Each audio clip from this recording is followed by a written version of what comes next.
Bienvenue et merci d'être si nombreux à nouveau. On accueille aujourd'hui à l'Isamir, en partenariat avec un festival que vous allez découvrir, le festival Afrique au cœur, qui est co-organisateur de cette rencontre.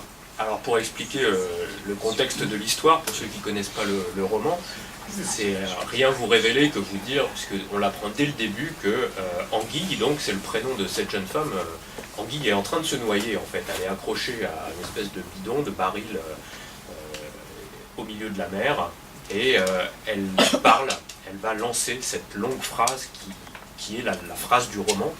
Cette écriture, c'est dû à une nécessité de vouloir communiquer.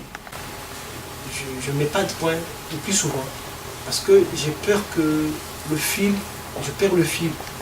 Oh, c'est un texte comorien, mais qui a une interprétation universelle. C'est un texte qui s'ouvre au monde. Et Anguille, quand elle dit, comme on dit chez nous, c'est qu'elle fait référence aux proverbes comoriens. En fait, il y a des proverbes comoriens que j'ai repris et que j'ai mis entre guillemets. Par exemple, les citations de son père Konetu sont des proverbes purement comoriens. Et c'est juste pour montrer cette diversité de cultures, montrer cette ouverture que le monde mérite. En fait, tout le monde a peur de l'autre. Et c'est le plus grand message qui est là. Tout le monde a peur de l'autre et pourtant tout le monde a besoin de liberté, comme Anguille.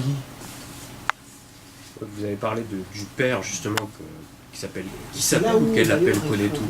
Qui s'appelle Konetu. Il s'appelle Konetu parce que justement la plupart tous les personnages d'ailleurs ont des noms qui ressemblent à des surnoms en fait. Mais concernant ce nom d'Anguille, elle n'en croyait pas ses oreilles. Konetu ne lui avait pas laissé le temps de dire quoi que ce soit. Il n'était d'ailleurs pas du genre à changer d'avis.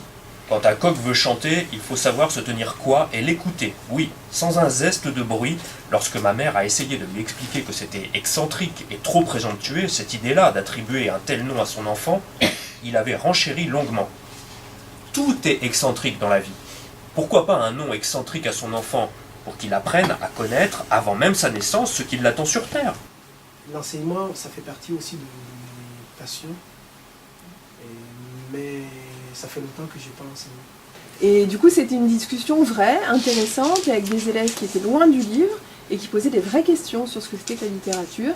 Est-ce que la littérature, c'est une forme? Est-ce que c'est un fond? Et puis, évidemment, on a débattu de ça, on a réussi à trouver du sens.